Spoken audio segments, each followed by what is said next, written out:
queria que você falasse um pouco da fundação do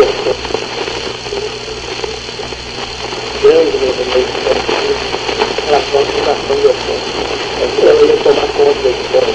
Eu acho que houve uma reação que eu não acho que tenha sido muito significativa em termos de alunos, ou depois a reação de professores também, na medida em que a Fundação do Orfeu foi um instrumento de ação dos ex-alunos, e falando em ex-alunos, nós estamos falando em empresas, nós estamos falando em Minas, nós estamos falando em Mercosur, nós estamos falando em Diário Mineiro, estamos falando em Petrobras, né?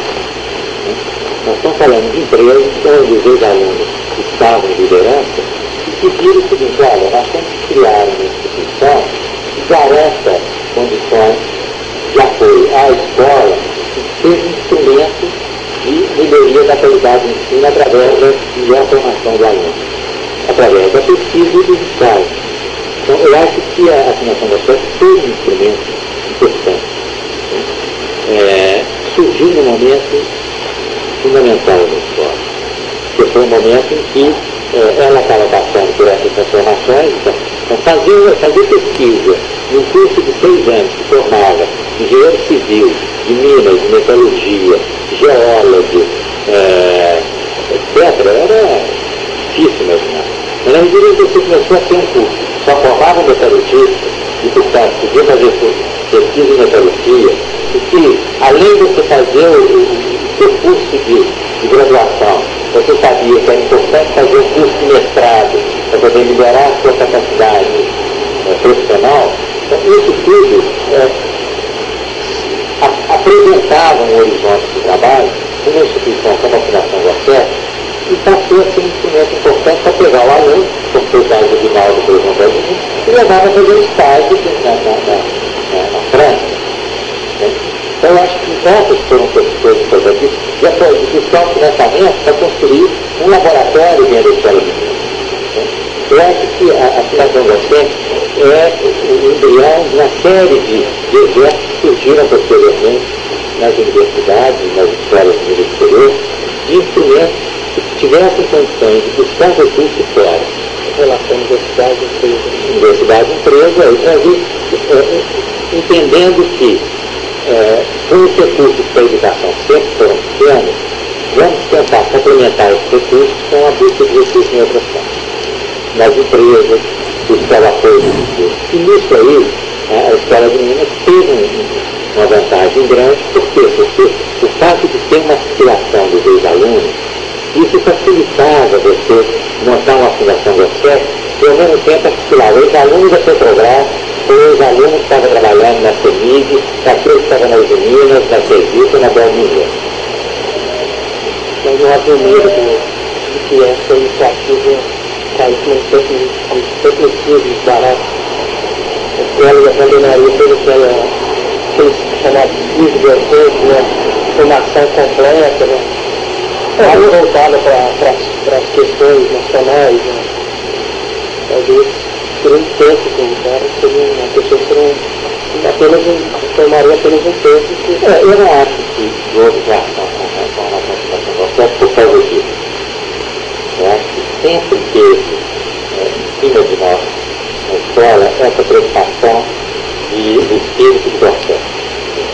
Entendeu? A Escola de Minas foi criada na época do Império com uma preocupação de que não bastava ter recursos minerais, se esses recursos minerais mesmo não fossem conhecidos, e sendo conhecidos, fossem usados para o desenvolvimento do país. Essa acho que era a visão central do espírito do Orfeu. Quando Pedro II trouxe o Orfeu do seu grupo da França para cá, a preocupação fundamental era essa. Temos que conhecer o nosso solo, esse é um país rico, temos que conhecer, temos que saber transformar esse minério e temos que fazer disso instrumento de desenvolvimento. Isso marcou muito a Escola de Minas. Eu acho que nesse período, preocupar o espírito do Orfeu era sempre alguma coisa que você chamava muito mais como reação à mudança do que como instrumento de facilitar essa mudança. Né? Então você falasse, os cursos especializados, Aí eu peguei e vazia, mas isso é fora do espírito do processo. O espírito do processo é a história de 6 anos, curso geral, etc. Não era nada disso. Né? Então, eu acho que a gente tem que ter uma certa cautela ao analisar o que era o espírito do processo. Eu acho que o espírito do processo sempre foi alguma coisa levantada porque era contra os cursos especializados, contra a universidade depois, né? Sempre um instrumento muito mais de reação à mudança do que um instrumento que levasse à mudança. Certo?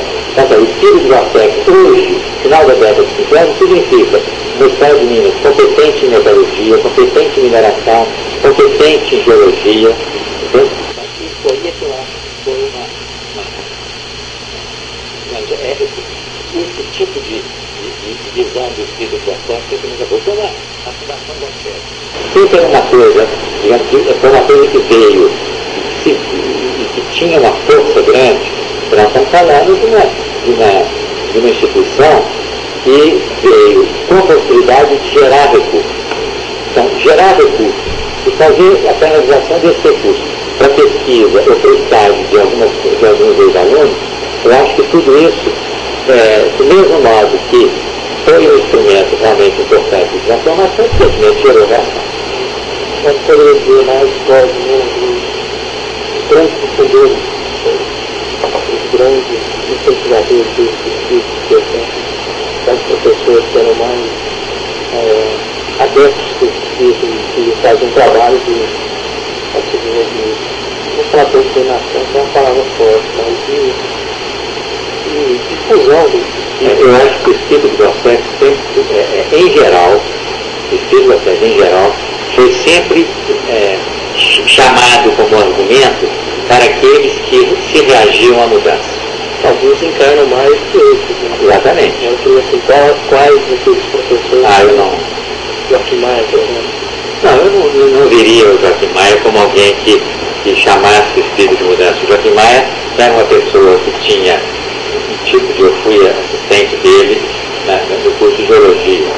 O Joaquim Maia era uma pessoa extremamente curiosa, era das pessoas mais competentes que eu conheci, absolutamente integrada numa realidade de mudança da engenharia mineral e praticamente fixado em Ouro Preto.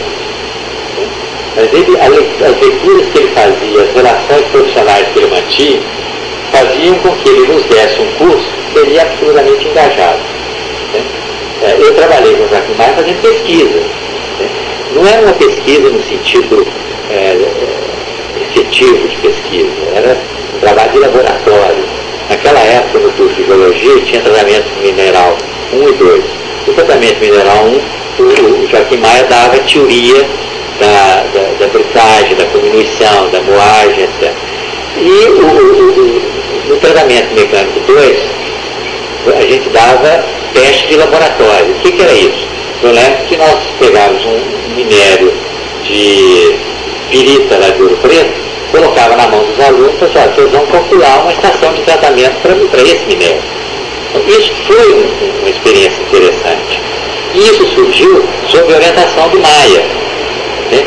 Então eu acho que o Maia foi uma pessoa com toda aquela característica que ele tinha de uma pessoa fechada, extremamente rigorosa, né? Mas foi uma pessoa absolutamente inovadora tecnologicamente.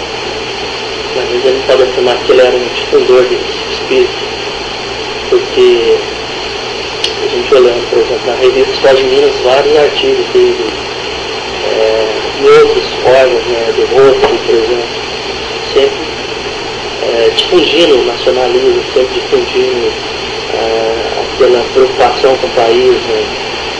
Parece que o espírito de você é isso, preocupação com... Pois mas o que, se você pensar o espírito de você como aquele espírito que orientou a formação da escola, aí o que você tem que pensar é uma escola engajada na mudança. Porque para isso que ela foi escolhida, né? Foi criada. Pois é. Mas igual a tradição, ela não é boa, nem mas como ela é usada, como ela é... Exatamente. O que eu estou te dizendo é que com frequência, quando se chamava o espírito de processo, estava se chamando muito mais na busca da tradição e, portanto, no imobilismo da escola, do que no espírito transformador. Pensar, identificar o espírito de processo com essa proposta de mudança que você viu nos artigos de Joaquim Maia, tudo bem. Mas o que eu estou querendo dizer é que, com frequência, você dizia, isso, o espírito de Gossex era falado e era chamado, com frequência, contra as mudanças. Eu estou chegando no seguinte, está tendo uma escola também tradicional. Nessa época tinha esse culto, né, o estudo de Gossex. E ao mesmo tempo tem um movimento de vanguarda estudantil que não se absorve esse discurso, esse espírito de Gossex tradicional. Eu acho que não interpretado. Eu acho que não tradicional, mas eu acho que ele absorve o espírito de Gossex no sentido da transformação, de uma escola engajada na formulação de uma política mineral para o país, política mineral essa que levasse ao conhecimento do subsolo, ao seu adequado aproveitamento e o uso desse recurso mineral para o desenvolvimento econômico. Eu acho que o que aconteceu nesse período em Ouro Preto estava voltado para isso. Eu acho que nós não tivemos a capacidade de dar a esse o voto de Gossex, o espírito de Gossex. Mas acho que isso era coerente com o espírito de Gossex. Agora, toda vez que você reagiu assim, não, era tradição. Não, teve gente que estava brigando para que continuasse o curso de 6 anos. Houve reação na escola aos cursos especializados. Né? O Sérgio, meu irmão, por exemplo, fazia o curso de geral e saiu do curso de geral para fazer o curso de geologia. Ele foi obrigado a fazer o vestibular outra vez. Né? E todo mundo chamava, isso é uma loucura, como é que você vai sair do curso tradicional da escola para ir para um curso especializado de geologia? Né? Então essa era a reação que tinha. Na medida que você tinha os novos cursos especializados, mas todo mundo via esses cursos como curso de segunda categoria, porque valia no curso geral. Né? Então, esse apego à tradição era alguma coisa que nessa época estava associado essencialmente a essa reação contra a mudança. O curso de geologia era um curso marginal, né? Não era marginal, apenas o curso de geologia, o curso geral. Né? O curso de geologia era considerado curso de segundo nível. Inclusive, em relação ao Marcelo, é surpreendente alguém da geologia ganhou uma eleição. Né? Não, a eleição seria obrigatória para mandar o curso geral também. Alguém de um curso considerado sem staff. Como é que nós estamos terminando? Então, e eu queria que você falasse um pouco de dois professores, do Salatiel Torres e do Teódoro Pereira. Você conviveram com ele? Eu vivi na época do Salatiel Torres, como diretor da escola, professor de estabilidade das construções, era um bom professor e era o diretor de escola que se exigia naquela época. Um diretor que estava comprometido com a gestão tradicional da escola, era muito menos preocupado com